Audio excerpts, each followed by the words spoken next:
ಗಂಗಾ, ಭೂಮಿ ತಾಯಿ ಕೊಟ್ಟ ಸಿಹಿ ಹಬ್ಬದ ಅಮೃತವನ್ನು ಈ ಭೂಮಿ ತಾಯಿಗೆ ಸಿಂಪಡಿಸಿ ಸಂತೋಷಳದೆ ಗಂಗಾ. ಹೌದು ಸ್ವಾಮಿ, ಇಂದು ಸಿಹಿ ಹುಣ್ಣಿಮೆ ಅಲ್ವಾ? ಸಿಹಿ ಹೋಳಿಗೆ ಮಾಡಿ ಈ ಭೂತಾಯಿಗೆ ಉಣಬಡಿಸಿದೆ. ಮತ್ಯಾರಿಗೆ ಉಣಬಡಿಸ್ಲಿ ಸ್ವಾಮಿ? ನಾನು ಮತ್ಯಾರಿಗೆ ಉಣಬಡಿಸ್ಲಿ? ಮೊದಲು ಈ ಭೂತಾಯಿ ಶಾಂತರಾಗಬೇಕು, ಆ ನಂತರ ಅವರ ಮಕ್ಕಳಾದ ನಾವು ಶಾಂತರಾಗಬೇಕು. ಈ ಭೂತಾಯಿ ಸೇವೆ ಮಾಡುವ ಭಾಗ್ಯ ದೊರಕಿದ್ದು ನಮ್ಮ ಪುಣ್ಯ ರೀ, ನಮ್ಮ ಪುಣ್ಯ ರೀ. ಮೊದಲು ದೇವರಿಗೆ ನಮಸ್ಕರಿಸಿ ಪ್ರಸಾದ ತೆಗೆದುಕೊಳ್ಳಿ ಬನ್ನಿ.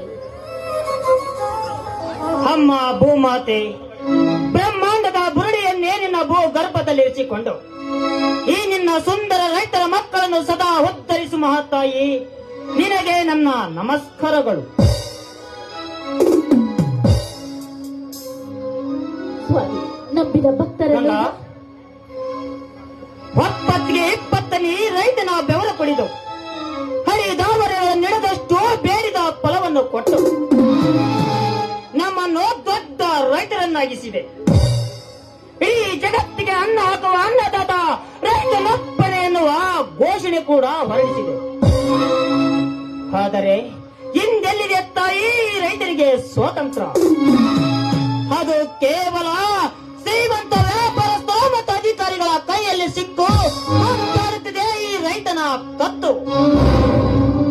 ಅಮ್ಮ ಭೂತಾಯಿ, ಅದಕ್ಕಾಗಿ ನಿನ್ನ ಪಾದ ಕಮಲಗಳಿಗೆ ಅರಿಗಿ ನಾನು ಬೇಡಿಕೊಳ್ಳುವ ತಾಯಿ, ಈ ನಿನ್ನ ರೈತರ ಮಕ್ಕಳನ್ನು ಉತ್ತರಿಸು ಎಂದು.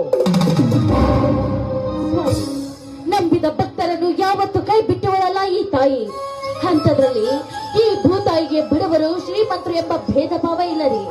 ಭಕ್ತಿ ಮಾರ್ಗದಿಂದ ಈ ಮಣ್ಣನ್ನು ಮುಟ್ಟಿದ್ದೆ ಆದ್ರೆ ಈ ಮಣ್ಣು ಚಿನ್ನವಾಗೋದ್ರಲ್ಲಿ ಸಂದೇಹವೇ ಇಲ್ಲ ಸ್ವಾಮಿ, ಸಂದೇಹವೇ ಇಲ್ಲ ಅಂತ. ನಿಜ ಗಂಗಾ, ಮುಂಜಾನೆಯ ನಸಿಕಿನಲ್ಲಿ ಎದ್ದು ಎಮ್ಮೆಗಳನ್ನು ಬಿಟ್ಟು ನೆತ್ತಿಯ ಮೇಲೆ ಕಸವತ್ತು ತಿಪ್ಪಿಗೆ ಹಾಕಿ ಬಿತ್ತಿ ಬೆಳೆಯವನೇ ನಿಜವಾದ ಅನ್ನದಾತ. ಇನ್ನು ಭೂಮಿ ತಾಯಿ ಚಿನ್ನದ ಬೆಲೆ ಕೊಟ್ಟು ಒಂದಿನ ಮನೆ ಕಟ್ಟು ಎಂದು ಹೇಳುತ್ತಾಳೆ.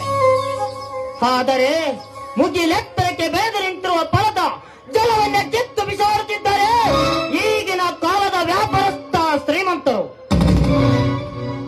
ಅದಕ್ಕಾಗಿ ಹಿಂದಿನ ವರ್ಷ ನನ್ನ ಮನೆ ಅಡಚಣೆಗಾಗಿ 100 ಚೀಲ ಸೂರ್ಯಪಾನವನ್ನು ಮಾರಿದರು. ಅದು ಕೇವಲ ಬೀಜ ಗೊಬ್ಬರದ ಅಂಗಡಿಯವರ ಪಾಲಾಗಿ ಹೋಯಿತು. ಭೂಮಿ ತಾಯಿ ಇಷ್ಟೆಲ್ಲ ಬೆಳೆ ಬೆಳೆದರು, ಒಂದು ಬಿಡಿಗಾಸು ನಿಲ್ಲುತ್ತಿಲ್ಲ ಈ ರೈತನ ಕೈಯಲ್ಲಿ.